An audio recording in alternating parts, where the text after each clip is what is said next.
Amis internautes, n'oubliez pas de liker, de vous abonner et de cliquer sur la note de notification pour ne rien rater. Les tensions politiques s'intensifient à Tangbo à la suite de la conférence de presse tenue samedi dernier par l'honorable Justin Agbo-Diété après certaines publications dans la presse vendredi dernier. Ce mardi 27 janvier, le chef d'arrondissement de Tangbo, Expédie Adigbe, est à son tour monté au créneau.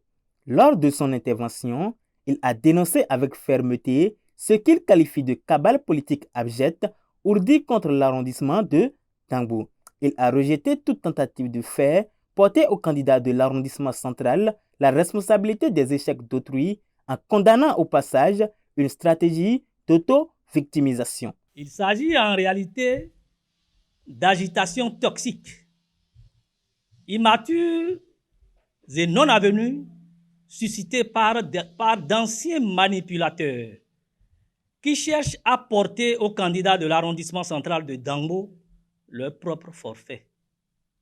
Nous voulons, par cette conférence de presse, leur dire que cette méthode d'apprenti sorcier ne pourra plus prospérer ici à Dangbo. Nos populations ont tout compris, et nos leaders aussi. Le criminel laisse souvent, mais très maladroitement, des indices de crime.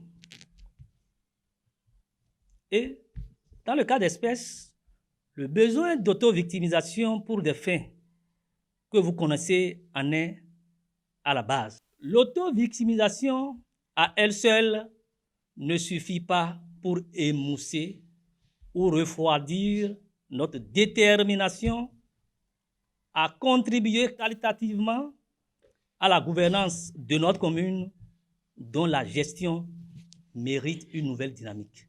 Expédie Adigbe a également profité de cette tribune pour rappeler et clarifier le cas de Justin Agbo-Diété dans la victoire de l'Union progressiste Le Renouveau dans la 20e circonscription électorale. Si l'honorable Agbo-Diété a contribué à la victoire dans la 20e circonscription électorale, ce n'est pas au candidat de Dangbo de le dire. Les résultats disponibles à la Sénat nous renseignent fort bien. Attendons les résultats de son arrondissement et les chiffres officiels permettront d'apprécier.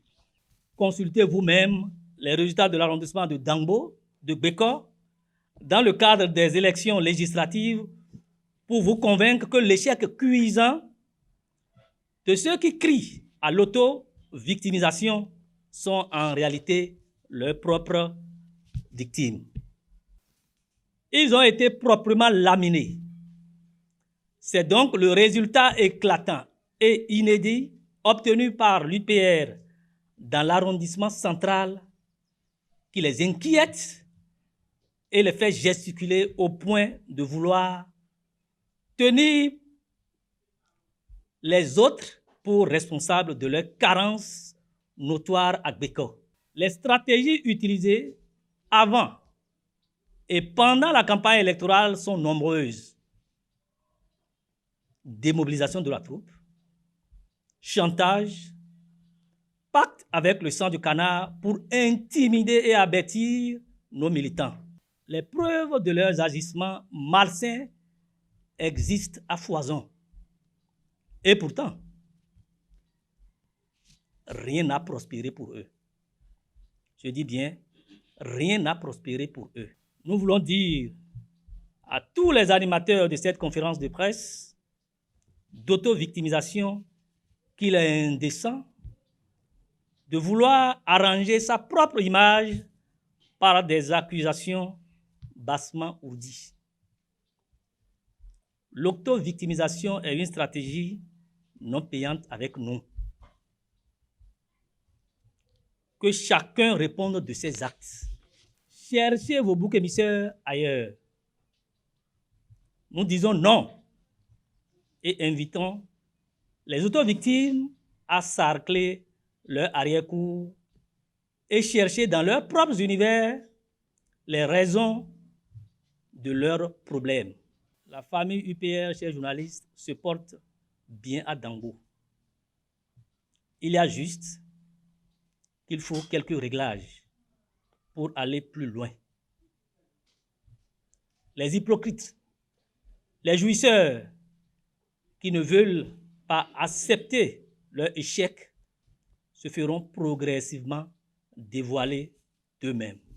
Au-delà de la polémique, cette conférence souligne l'importance cruciale de la transparence et de la vérité des urnes. Dorénavant, on sait ce qui a été la contribution de tout un chacun dans le succès de l'Union progressiste Le Renouveau dans la 20e circonscription électorale.